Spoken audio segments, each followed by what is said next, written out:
Bienvenue chers téléspectateurs, c'est Moïda Garamo avec le journal du vendredi 8 juillet. La Chambre des représentants du peuple et de la République fédérale éthiopienne a approuvé le projet de proclamation visant à rétablir le service national de renseignement et de sécurité. Le président du comité permanent du droit de la justice et de la démocratie, Zaganet Mengistu, a présenté une résolution à la Chambre concernant le projet de proclamation. Il a été expliqué que l'amendement proposé à la proclamation proposait d'honorer au service national de renseignement et de sécurité des pouvoirs et des fonctions supplémentaires pour mener à bien sa mission. Il a été indiqué que de nombreux articles de la proclamation ont été modifiés et de nouvelles idées ont été ajoutées depuis la définition des mots et des phrases. Selon les informations que nous avons reçues de la Chambre des représentants a approuvé le projet de proclamation numéro 1276-2014 à la majorité.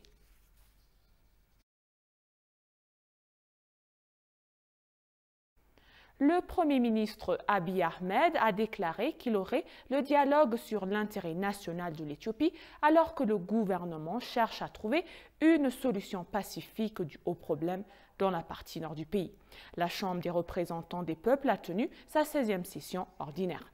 Les membres de la Chambre ont présenté des questions et du communautaire du Premier ministre Abiy Ahmed sur l'actualité, la paix et la sécurité et les problèmes sociaux et économiques de la nation.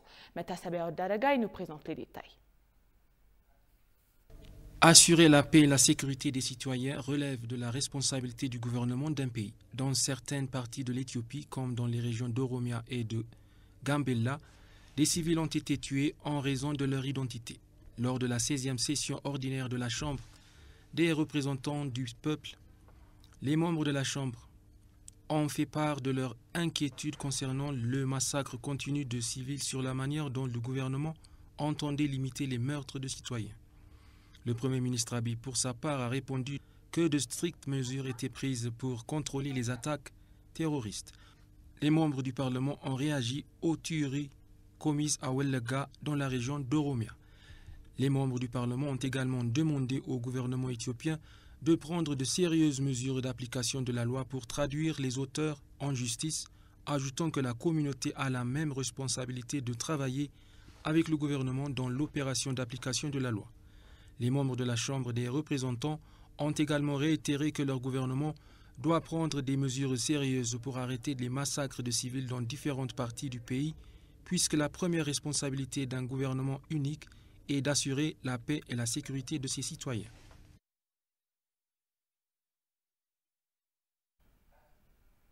Le Premier ministre Abiy Ahmed a déclaré que l'Éthiopie se battait désormais contre la guerre froide consistant la guerre et l'information de la diplomatie. Répondant aux questions posées par les parlementaires hier concernant le récent massacre commis par le terroriste, le Premier ministre a déclaré que la guerre froide est principalement menée dans le cadre de la guerre mondiale et de l'information contre l'Éthiopie. Le Premier ministre a expliqué que la guerre froide est une guerre de l'information qui a causé des meurtres de civils innocents destinés à déstabiliser le pays. Il a ajouté que les ennemis du pays utilisent divers moyens pour détruire l'unité de l'Éthiopie en utilisant les forces nationales anti-paix. À cet égard, a déclaré le Premier ministre, il tente d'inciter à la confrontation entre les groupes ethniques Amhara et Oromo ainsi qu'un conflit religieux. Il a affirmé que malgré toutes les pressions et les guerres menées contre l'Éthiopie, le pays ne sera jamais vaincu par ces forces obscures. Reconnaissant les efforts défis auxquels l'Éthiopie est confrontée, Abiy a réaffirmé qu'aucune force ne peut empêcher l'Éthiopie d'avancer vers la prospérité.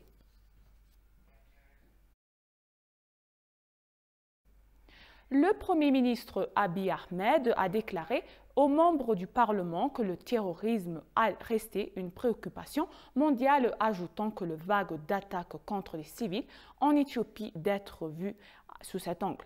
Il a accusé l'OLF Shane d'avoir orchestré l'attaque terroriste à Wellaga qui visait principalement l'ethnie Amhara, permettant d'éradiquer le Shane du sol éthiopien.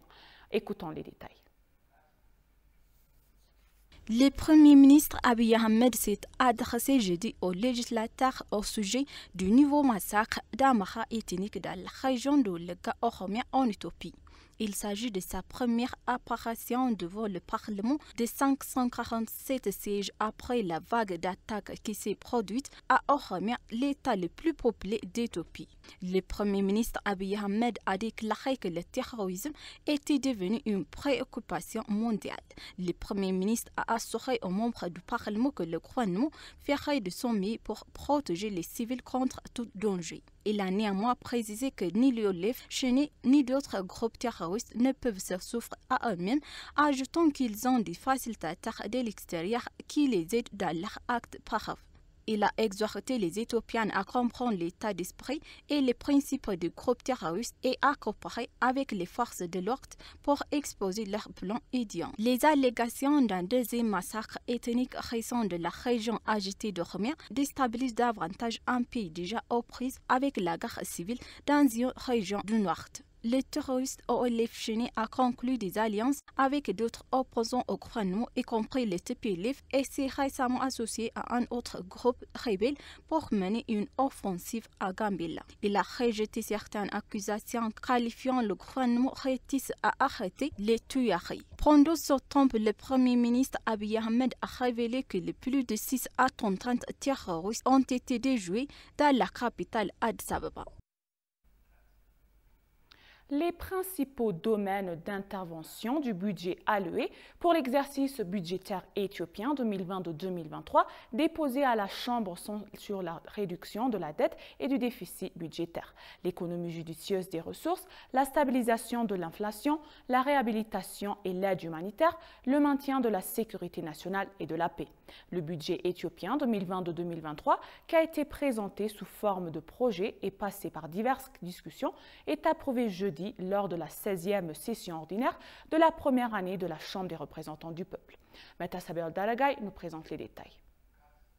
Répondant à la Chambre des représentants du peuple, le Premier ministre Abiy Ahmed a déclaré jeudi que les principaux domaines d'intervention du budget alloué pour l'exercice budgétaire éthiopien étaient la réduction de la dette et du déficit budgétaire, la stabilisation de l'inflation, la réhabilitation et l'aide humanitaire, le maintien de la sécurité nationale et la paix. Le budget devrait être utilisé à bon escient. Le Premier ministre a également noté qu'il y a une croissance économique positive et que 309 milliards de birrs éthiopiens ont pu être collectés au cours de cet exercice budgétaire éthiopien. Un membre de la Chambre des représentants du peuple a déclaré que l'équité budgétaire était répartie entre les régions sur la base de la subvention de la Chambre des fédérations. Le député a également souligné que l'utilisation du budget sera basée sur les objectifs et les plans prévus.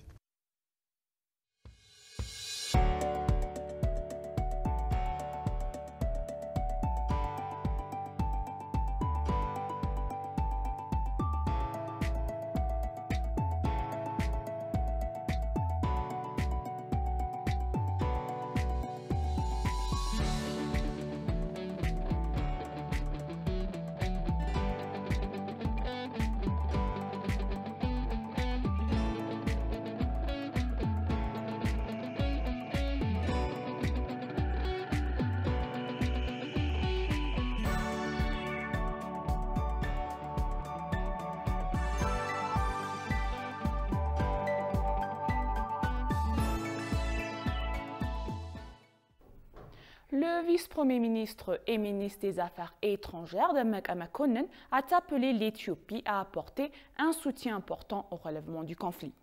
Demeke a appelé la Banque mondiale et d'autres partenaires à soutenir les efforts de l'Éthiopie pour se remettre de la dévastation causée par le conflit dans le nord du pays. S'exprimant lors du sommet de l'Association internationale de développement de la Banque mondiale au Sénégal, le vice-premier ministre et ministre des Affaires étrangères Demeke Mekonnen a remercié la Banque mondiale pour son soutien urgent et son évaluation du conflit en Éthiopie. Il a déclaré qu'il était louable que l'Éthiopie ait alloué 1,7 milliard de dollars pour soutenir le développement économique national du pays depuis 2018. Il a appelé la communauté internationale à fournir un soutien financier important à l'Afrique afin de surmonter sa crise actuelle et de parvenir à un meilleur développement et à une transformation économique structurelle. Selon les informations que nous avons reçues, le programme de l'Association internationale de développement de la Banque mondiale s'est engagé à soutenir la résilience de l'Afrique au changement climatique et aux catastrophes naturelles, ainsi qu'aux défis posés par la guerre en Ukraine et l'insécurité alimentaire.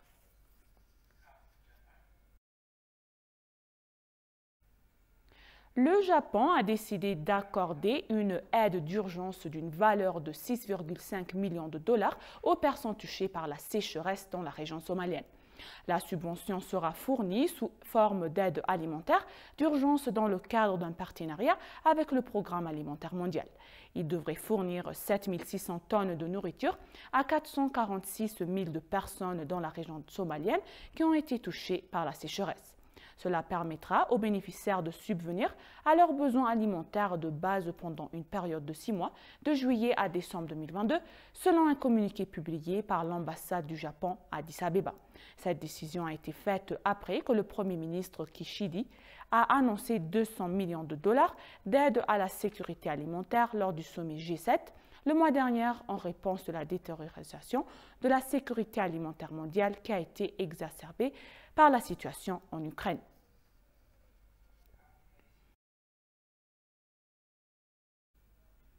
L'Éthiopie a attribué 3 milliards de dollars d'investissements étrangers directs au cours de l'exercice budgétaire qui vient de se terminer. Le directeur de la Commission éthiopienne des investissements, de l'investissement direct étranger de la promotion Aschalut Taddese a déclaré que le plan était d'attirer 3,6 milliards de dollars. La Chine, l'Inde, la Turquie et les Émirats arabes unis sont les principaux pays qui ont investi en Éthiopie. Quelques 163 des entreprises ont été déjà payées des frais d'engagement compris entre 150 000 et 200 000 de dollars qui comprend aux co-entreprises et aux sociétés étrangères en conséquence. Les données montrent qu'au cours des 9 premiers mois de l'année fiscale, 57 451 citoyens ont bénéficié des projets d'investissement. Le directeur a révélé que des réformes ont été faites dans divers secteurs dans le but d'améliorer le climat d'investissement.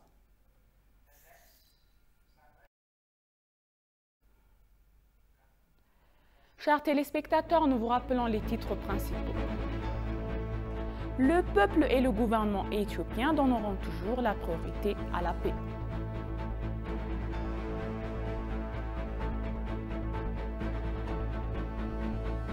L'Éthiopie a attiré 3 milliards de dollars d'investissements étrangers directs au cours de l'exercice budgétaire éthiopien qui vient de se terminer.